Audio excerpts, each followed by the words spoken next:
নমস্কার বন্ধুরা, বনমালী কুকিংয়ের নতুন একটা ভিডিওতে সকলকে স্বাগত। আজ আমি বাটা মাছ দিয়ে অনেক রকম সবজি তার সাথে মিলিয়ে একটা হালকা ঝোল করব, যার রেসিপি তোমাদের মধ্যে শেয়ার করব। গরমে এই রকম বাটা মাছের ঝোল খাওয়াও যেমন উপকার, তেমনি খেতেও খুবই ভালো লাগে। আমি এই সবজির ঝোল, বাটা মাছ দিয়ে সবজির ঝোল গরমের সময় মাঝে মাঝেই করি, বা কোনো চারাপোনা ছোটো টাইপের কোনো মাছ দিয়েও এই ঝোল করা যায়। এটা খুবই সুস্বাদু হয়, আর যাদের একটু পাতলা ঝোল খাওয়ার অভ্যাস আছে তাদের ক্ষেত্রে এটা খুবই ভালো লাগার একটা রেসিপি। পাতলা ঝোল বলে যে খেতে খারাপ হয় তা নয়, দেখো দেখতেও বেশ সুন্দর হয়। এবং কী মশলায় আমি এটা করলাম তা দেখতে থাকো।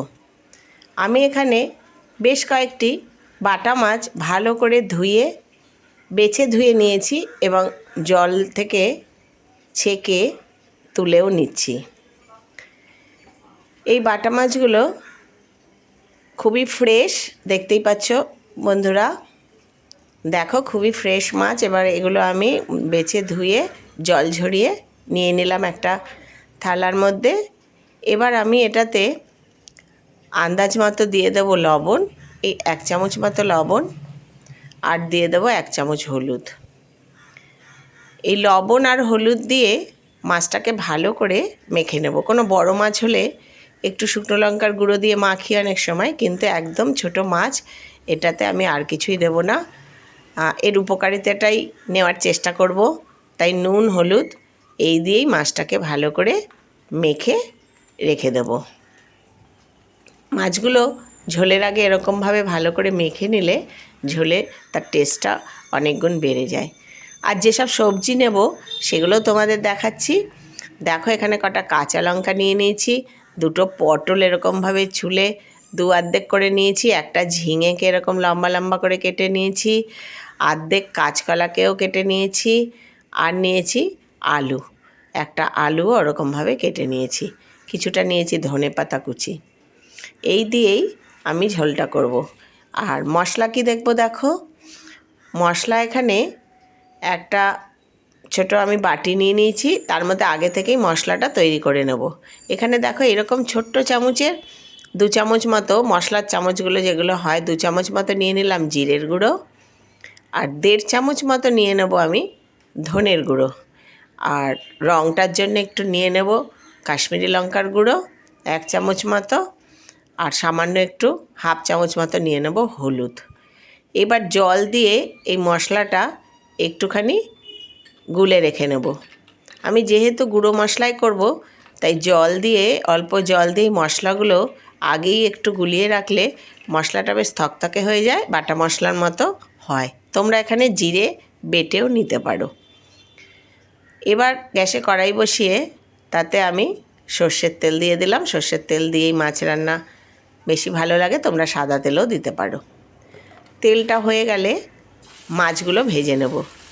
প্রথমে আমি এরকম 3-4টে মাছ দিয়ে দিলাম, 4টে মাছ দিলাম। এই মাছগুলো খুব কড়া কড়া করে ভাজবো না, তাহলে ঝোলে দিলে সেটা মাছগুলো অনেকটা শক্ত হয়ে যায়। আবার একেবারেও কম ভাজবো না। দেখো আমি মাছগুলো উল্টে পাল্টে ভেজে নিচ্ছি। এই যে এই রকম মতো মাছগুলো আমি ভেজে নেব। আমার মাছ ভাজা হয়ে গেছে, এবার আমি এগুলোকে তুলে নেব। এই রকমভাবে মাছগুলো ভেজে, সব মাছগুলোই আমি এই রকমভাবে ভেজে তুলে রাখবো। আমার 4টে মাছ ভাজা হয়ে গেছে, মাছগুলো আমি তুলে নিলাম। একই রকমভাবে আমি বাকি মাছগুলো দিয়ে দিলাম, উল্টে পাল্টে এরকম করে হালকা থেকে একটু বেশি, অর্থাৎ মাঝারি টাইপের মাছটা ভাজা হবে। এবার ওই তেলের মধ্যেই প্রথমে দিয়ে দিলাম আলু। আলুগুলো একটু নেড়ে চেড়ে, আলু যেহেতু একটু শক্ত থাকে তাই আলু একটু নেড়ে চেড়ে তারপর এর মধ্যে দিয়ে দেব পটলগুলো। পটলটাও একটু হালকা নেড়ে নেব।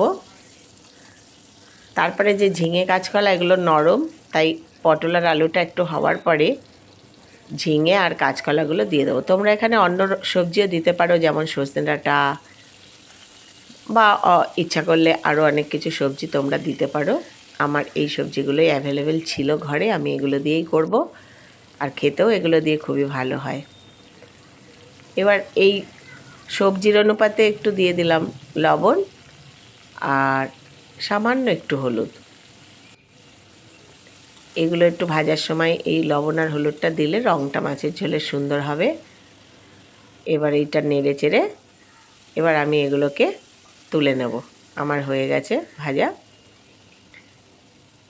এইবার আমি এই সবজিগুলোকে তুলে রেখে নিলাম। খুব বেশি ভাজা নয়, কিন্তু একটু সাতলানো মতো তুলে নিলাম। এবার এই তেলের মধ্যেই আমি একটুখানি ফোড়ন দিয়ে দেবো একটা তেজপাতা। তেজপাতাকে ছিঁড়ে আমি দিয়ে দেবো, আর দিয়ে দেবো একটু গোটা জিরে, সামান্য পরিমাণ। এই ফোড়নটা একটু হয়ে গেলে পরে এইবার যে মশলাটা আমি গুলে রেখেছিলাম, দেখো এটা কী সুন্দর মতো থকথকে হয়ে গেছে। এই মশলাটা এবার দিয়ে দেবো এবং বাটিটা ধুয়ে অল্প একটু জলও দিয়ে দেবো। যারা মনে করো পাতলা ঝোল খেতে চাও কিন্তু পাতলা ঝোল খেতে টেস্টি হয় না, তারা আমার রেসিপি দেখে কিন্তু ঝোল করে একবার দেখতেই পারো। দেখবে খুবই সুস্বাদু একটা ঝোল তৈরি হবে। এই দেখো আমি কিন্তু খুব বেশি তেল ব্যবহার করিনি, কিন্তু একে একে করে মাছ এবং সবজিগুলো একটু সাঁতলে রেখেছিলাম। সেই সবজিগুলো এবার মশলাটা হলে পরে দিয়ে দিলাম। এবার দিয়ে দেবো আমি আন্দাজ মতো জল, যতটা ঝোল খাবে ততটা পর্যন্ত জল দেবে। আমি 1.5 বাটি মতো জল এখানে ব্যবহার করব। 1 বাটি দিয়ে দিয়েছি আর হাফ বাটি দিয়ে দিলাম। এইবার এই ঝোলটা ফুটে ওঠা পর্যন্ত আমি অপেক্ষা করব। দেখো ঝোলটা ফুটে গেছে, এবার আমি মাছগুলো এর মধ্যে দিয়ে দেবো। আমার যেহেতু সবজিটা সাঁতলানো আছে, মশলাটাও সাঁতলানো আছে, এবার মাছগুলোও ভেজে নেওয়া আছে, তাহলে খুব বেশি মাছ, আর এগুলো ছোটো মাছ, খুব বেশি সেদ্ধ হতে সময় লাগবে না। এইবার আমি সব মাছ, সবজি আর এই দিয়ে একটু ঢেকে দেব। ঝোলটা, মাছটা সব ভালোভাবে সেদ্ধ হওয়ার জন্য একটু ঢেকে দেব। ফিরে আসছি 2 মিনিট পর। দেখো খুব সুন্দরভাবে সব কিছু সেদ্ধ হয়ে গেছে। আলুও সেদ্ধ হয়ে গেছে, তোমাদের আমি দেখিয়ে দিচ্ছি। দেখো আলু কি সুন্দর সেদ্ধ হয়ে গেছে, মাছের ঝোলও সুন্দর হয়ে গেছে। এই সময় তোমরা একটু নুনটা টেস্ট করে নিতে পারো, আর যারা মাছের ঝোলে মিষ্টি খাও এই সময় একটু সামান্য মিষ্টি দিতে পারো। আমি আর মিষ্টি দেব না। এবার দিয়ে দিলাম কয়েকটি চেরা কাঁচা লঙ্কা আর একটু ধনেপাতা। ব্যাস, মাছের ঝোল কমপ্লিট। আর কিছুই লাগবে না। গরম গরম ভাতে এই মাছের ঝোল গরমের সময় খেতে খুবই সুস্বাদু এবং উপকারীও। এরমভাবে একবার করে দেখতে পারো, খুবই ভালো লাগবে। ধন্যবাদ।